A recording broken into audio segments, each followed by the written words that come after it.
Yep, so we're live and yeah, just giving a couple of minutes for people to start tuning in.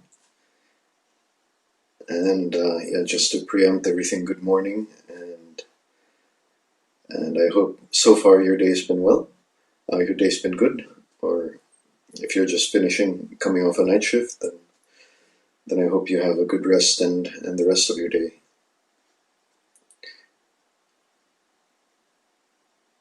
All right. So, welcome to day 6 of the Mental Positivity Challenge. Good afternoon, Christina. And yeah, it's been interesting because not only have we put up this challenge for everyone to join, but we've also been trying to follow along. At least I personally have been trying to follow along every day and trying to create that habit because it's really not something that I think comes naturally to us. And I was just going to go through again what we try to do in each session before we begin. And in each session, we'll have a little bit of a discussion about mental positivity. And in this case, a very specific um, topic, which is extreme focus. So that'll be our core message for the day and how extreme focus can help us get through. But in order to get to extreme focus, we need to understand a few things. The other thing that we will do is we will continue with our breathing exercise a bit later on, which is still the Nadi Shona, and it's the third in a session.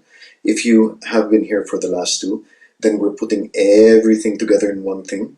If this is your only time, I'll ask you to follow along, but you're pretty much getting everything at one go in terms of a very powerful breathing exercise that you can bring home or that you can start your own breathing practice.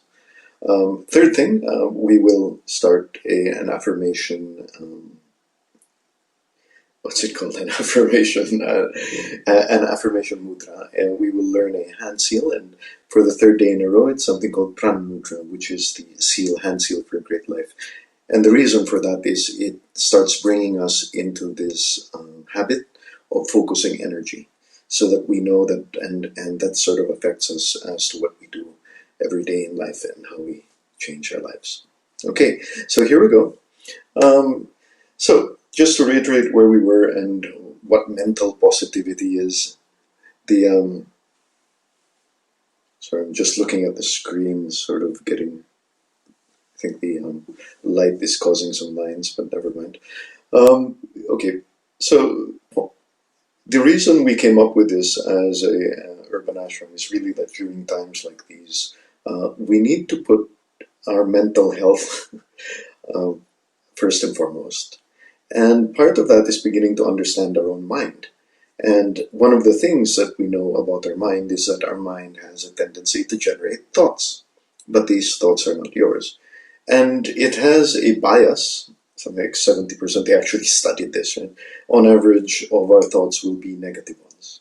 They'll be because that is how we have survived to evolve to become human beings, by surviving. And negative thoughts help you survive. The thing is, though, that negative thoughts also help when you're an animal. We no longer live in that world, right? We live in a world that is entirely human. So there are thoughts and reactions that are human. Sorry, there are thoughts that are human, and reactions become actions if they have thought behind them. No? And that's really what we want to start doing. Um, sure, positivity helps, but being able to create a habit of positivity becomes a lifelong.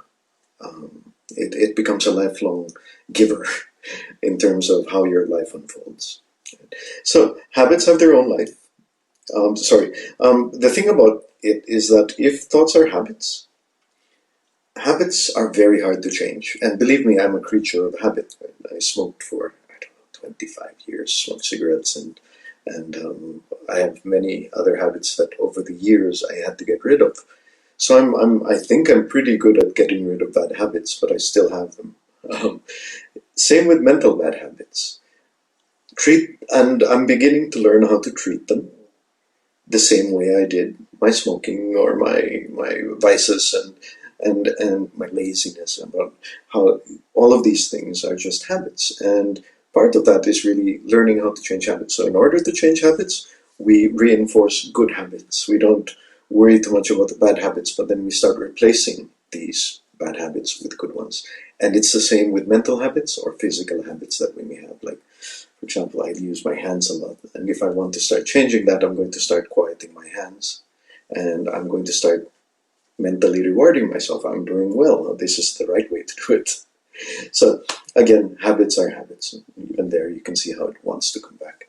Okay, so, but think of these habits just as coded reactions. The more you do it, the more you act in habit, the more coded they become, the more in-depth, or the more entrenched they become. In yoga, in Sanskrit, there's something called samskara, the same, just coming back again and again and again, a rut that you're going through. Right? And how do we break out of the rut? Well, we break out. We start a new rut somewhere else. But make sure that that's a positive one and not something that harms you. Okay, so by encouraging good habits, just really, I think the main principle here is find the habits that uplift you. And even with mental habits. What are the ones that make my day feel good? What are the ones that make my day work better? Then reinforce those and encourage them to come back again and again and again and again. Okay, and that's not easy. Believe me, the last 5 days it's been hard, just staying positive all the time. But hey, I'd rather teach you by myself being positive, and rather than it'll be kind of strange if it's just if I'm not doing it myself, right? Okay, here we go. So starting with observation, we can change things. So if we can't observe them, we can't change them, right? It's hard because that's the part that looking at ourselves and saying, mali yan, it's not a good habit. That is the part that we need to be able to observe. So I'd like, especially during this session, I'd like to work on that because this is really the focus. This is what we should be focusing on and how we have extreme focus. And you'll find it's not that hard, really. If you just stick with me for a few more minutes, we'll go through all of that.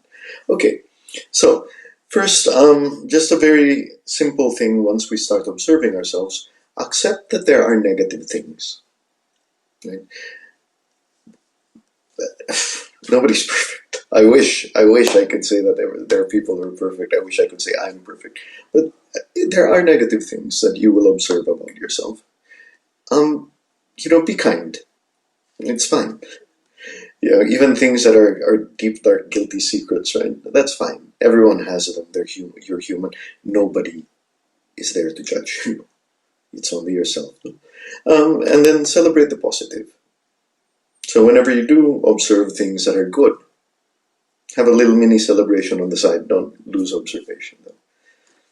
Again, it's really this ability to just detach yourself. Okay, so back to reiterating our key message, positive thoughts lead to positive outcomes, but they require positive action. This isn't a manifestation class that you sit there and you say, I'm going to be a billionaire and it's going to happen. No. If that is what you're looking for, then you have to start identifying positive actions to take.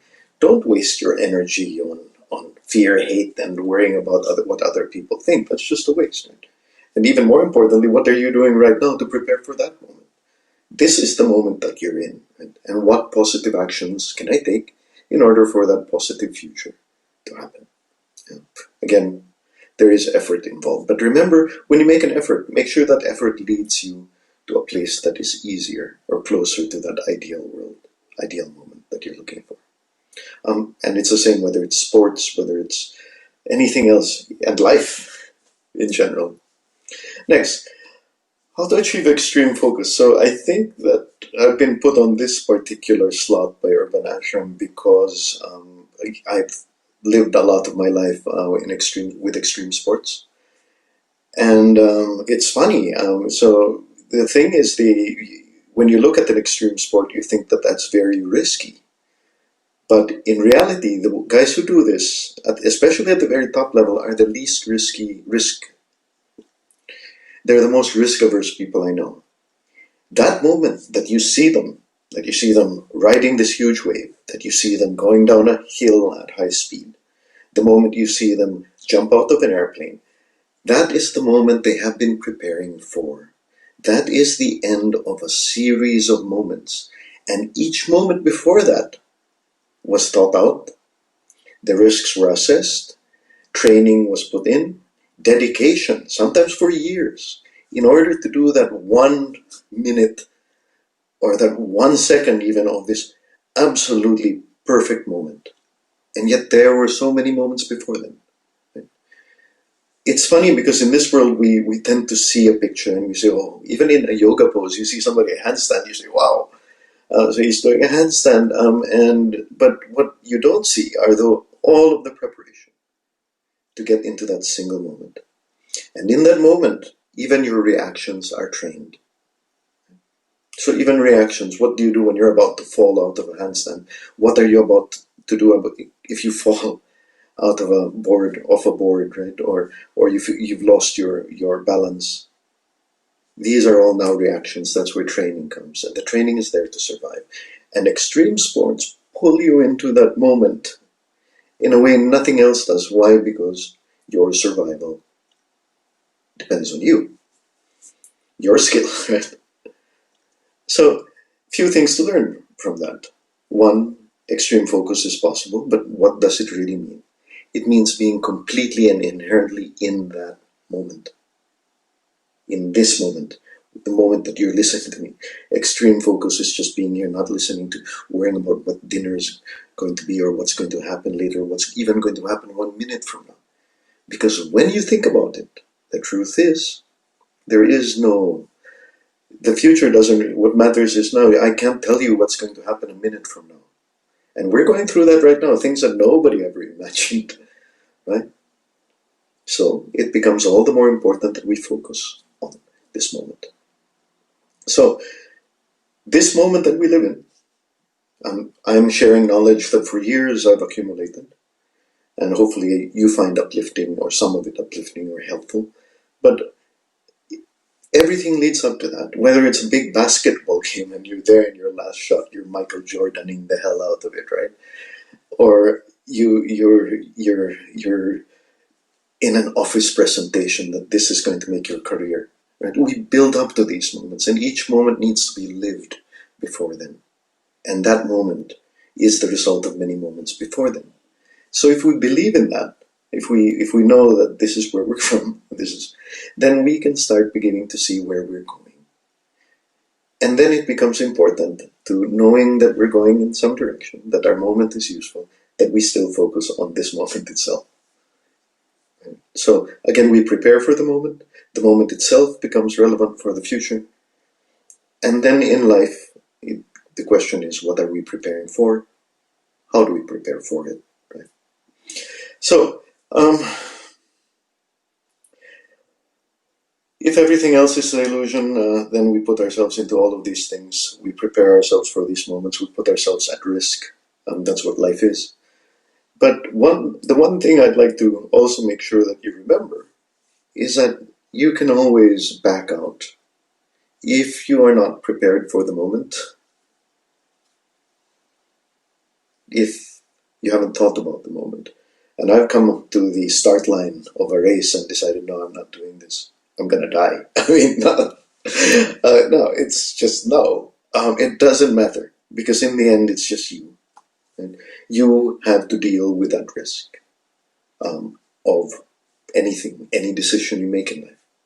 So I'd rather A, that decision is thought out. It's not a reaction. And B, that I reserve the right to reassess my decision at any point. And for me, that's the way I look at extreme sports. But once you're in there, once you've made that decision to plunge,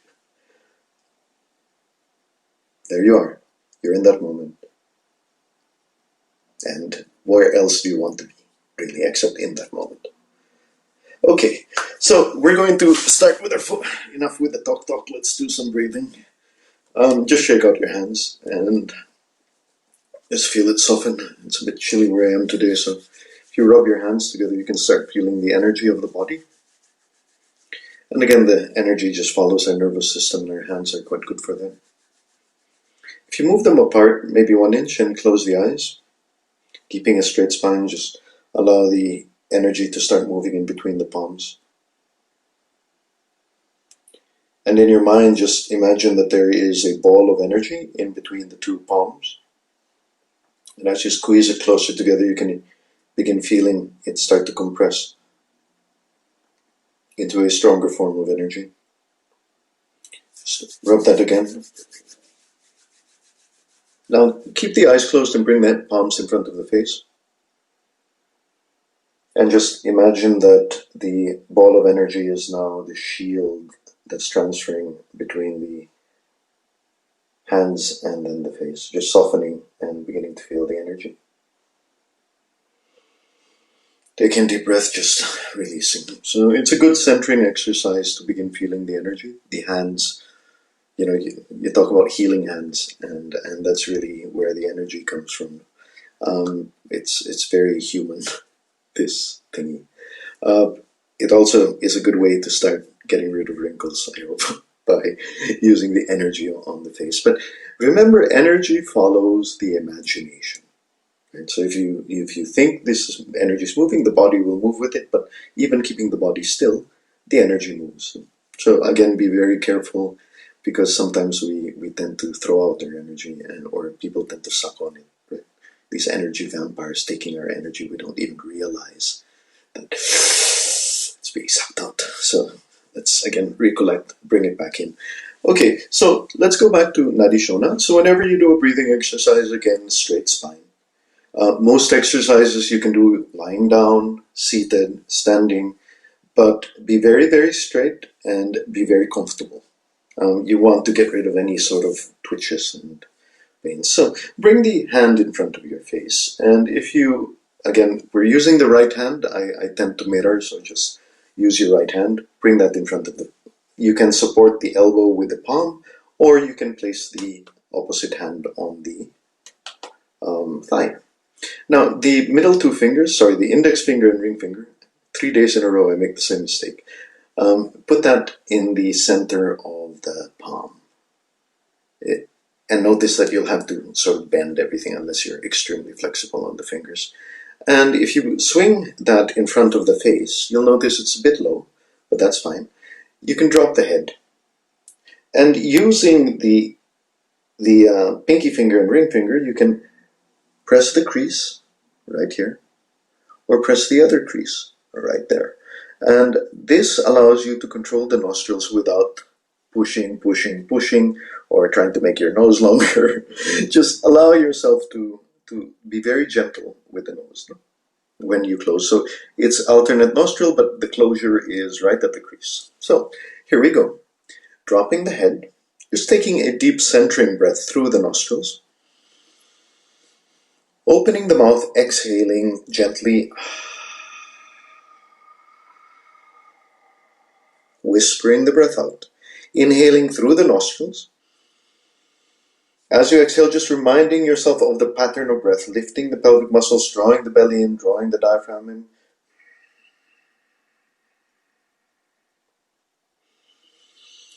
Inhaling. And then slowly, as you exhale, close the left nostril and see if you can exhale through the right. Inhale through the right. Close the right nostril, exhale through the left. Inhale, left nostril. Exhale through the right. Close the right nostril. Inhale through the right. Close the right nostril, exhale through the left. Inhale through the left. Close the left nostril, exhale through the right. Inhale through the right. Now see if you can find the pelvic muscles, the diaphragm, the chest. Close the right nostril, exhale through the left. And then release the hand in front of you. Okay, good. So now we're going to go into the full 12 count sort of exploration breath of the body. I would like to go first, before we start doing all of this, into the sort of formal exercise. Let's set our intentions, our positive thoughts, right? And then afterwards, we can set our, and afterwards we reinforce all of this, right? So the breathing allows us to start inculcating these thoughts into us. Okay, so setting the intention, just closing your eyes, placing the hands back, and again, the focus, right? So you need to focus on this moment. Take a breath. And in your mind, just feel the sounds that are surrounding you, perhaps my voice leading you deeper inside. One more, just a deeper breath. And then as you exhale, fortitude, confidence, courage, just inhaling that in. Beginning to exhale fear, beginning to exhale any doubt, any anger. Inhaling fortitude, confidence, courage, just swelling up. Exhaling any fear, any self-doubt, any anger. Inhaling, I have the fortitude, I have the confidence, I have the courage. And then exhaling. Everything out. One last time. Inhaling, I have the fortitude, I have the confidence, I have the courage to achieve what is meant for me. And then exhaling. Okay. Nadishana proper. Again, bringing the elbow into the side, bringing the index finger and middle finger into the palm, bringing the hand in front of the face, nodding the head forward, closing the right nostril. This time, as you inhale, see if you can draw it really down into the pit of the belly, then feel the diaphragm expand, the chest and the heart remain still. And then as you exhale, switch nostrils, and then exhale out through through the left. Inhale left nostril, close the left nostril, exhale out through the right. Now, as you inhale right nostril, but see if you can keep the left side of the body still, and the whole right side just expands. Closing the right nostril, exhale from the right nostril out through the left. Inhale, left nostril, the right side of the body remains still. The left side starts expanding all the way top of the chest. And then slowly close the left nostril, exhale the left side out. So it goes all the way out through the right nostril. Inhale right nostril, into the pit of the belly, into the diaphragm, into the right chest. So really just pulling the right side out, keeping the left side still. Closing the right nostril, exhaling right side out through the left nostril. Just allowing the breath to start coming out. And then from here, inhaling left nostril into the left side. And then closing the left nostril, exhaling left side out through the right side. In your mind, just really keep a straight center line and allow each side to move independently. Inhale, this time right nostril into the left side of the body. Just pulling it all into the left, the right side remains still, crossing it over, closing the left nostril, exhaling right side out the right nostril. Inhaling into the right nostril, but left side of the body starts pulling up, open, grow, broaden, and then slowly close the right nostril, exhale through the left. Close the left nostril, exhale through the right. Inhale, right nostril into the left side of the body, really allowing the left side to start growing and opening up even the very top of the chest. Closing And then as you exhale, allowing the exhale to come out through the left. One more time. Into the left nostril, into the right side. Closing the left nostril, exhaling right side into the right nostril, out or through the right nostril. Inhaling right nostril into the left side, closing the right nostril, exhaling left side, left nostril. Inhaling left nostril, right side, closing the left nostril, exhaling right side, right nostril. Return to a balanced breath. So one or two breaths just to balance everything out. No? Keeping the nervous system balanced, and as you exhale, just whispering everything out, beginning to center. Place both hands in front of the chest now. Press the palms into the heart. Dropping your head. Take a big inhale. And feel if you can expand the chest around the heart. And start sealing the courage and fortitude and all of these human attributes into your heart. Just beginning to feel this energy that comes from your own hands as it circulates back into the heart. Expand again one more time. Move the hands away slightly. Just feel the energy pull out, almost like there's this magnetic force trying to keep the hands as close to the chest as possible without touching them. And then as you exhale, create Pran Mudra. So this time, it's almost like the Boy Scout sign. The pinky finger, ring finger, touch the thumb. Let's revisit our intention. So just place them on our thighs, keep the shoulders straight. And maybe a deeper question, how do I find more fortitude? How do I find more courage? How do I find the confidence, right, to find what the universe wants for me? So closing the eyes and in your mind just, I am courageous, I am confident, I have the fortitude, I am strong. The universe has a plan for me. And I have all of that.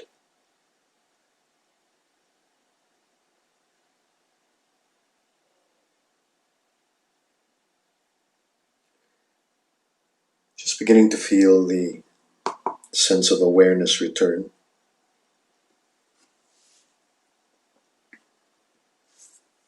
Perhaps rolling the neck.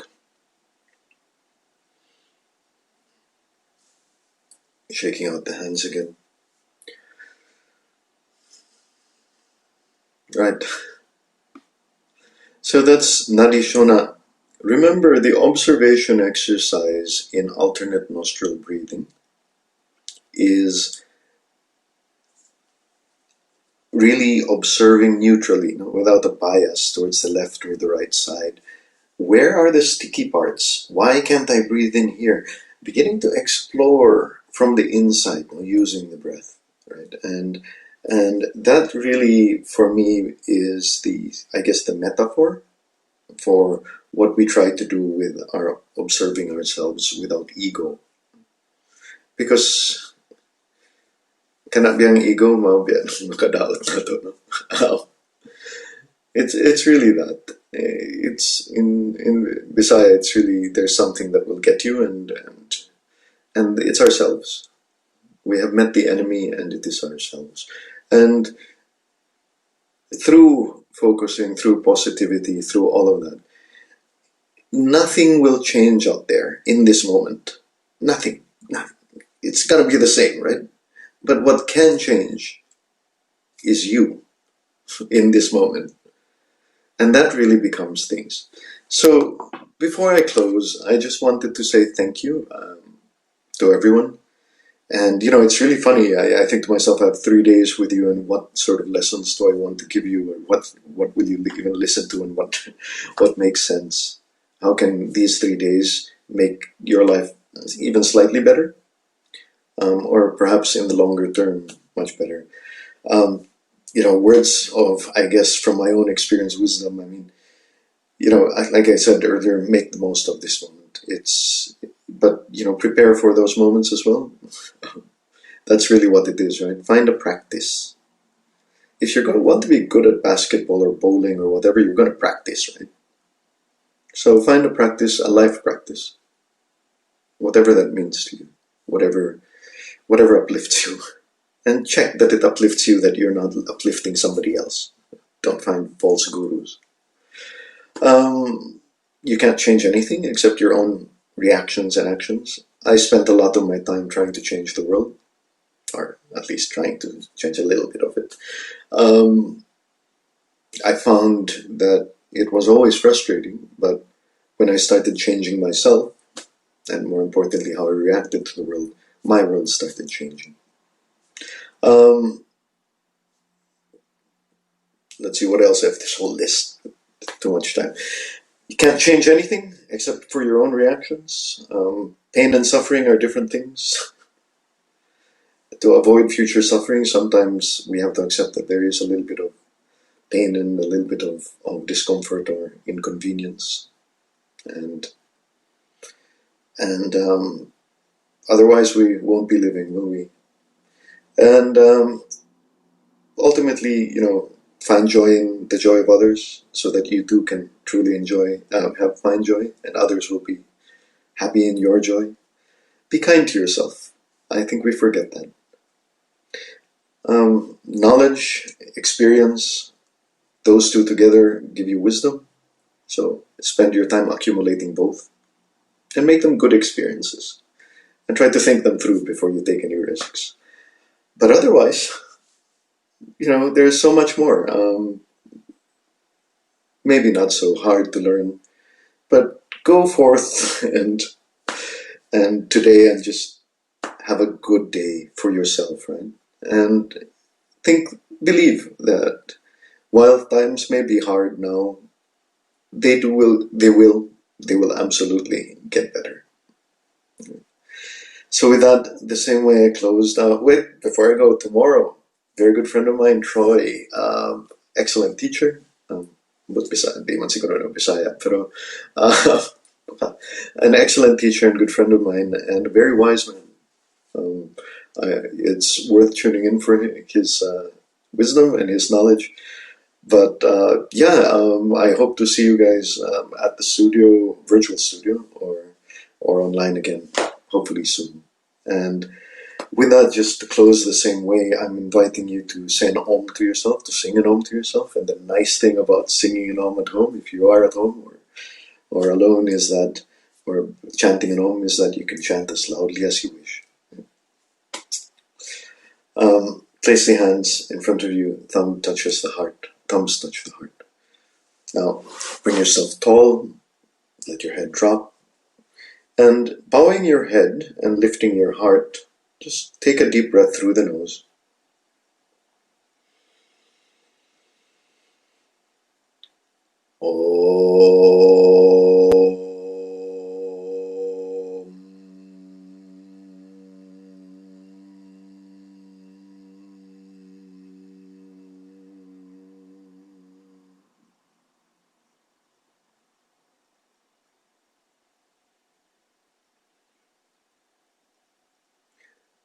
Thank you. Namaste. Thank you for your energy. Thank you for sharing that energy, and may all of that energy be positive. Thank you.